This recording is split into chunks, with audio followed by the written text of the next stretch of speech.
layo sa inyo.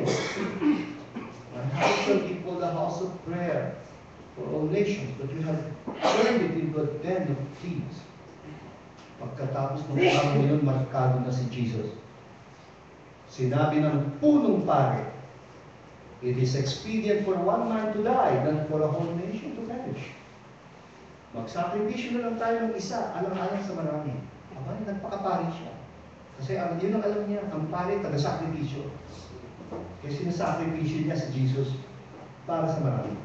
Yan ang bokabularyo ng priesthood, the old dispensation.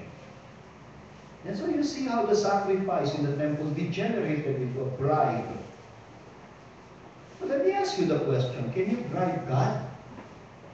Is God like a husband who commits adultery with a mistress and then will buy his wife a diamond necklace to make up for it?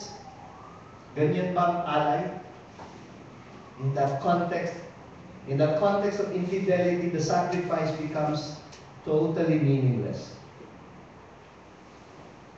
Because the sacrifice is in the context of a relationship, a covenant.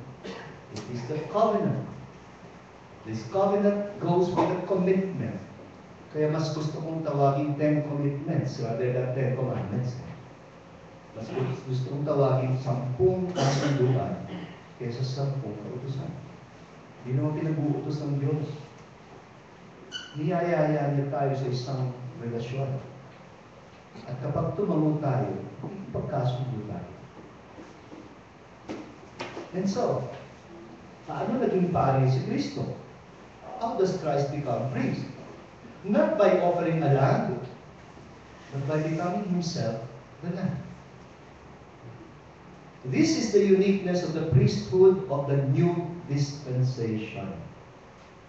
Hindi niya sasabihin, upang ikaw ay mapatawad, ipag-aalay kita ng tupa.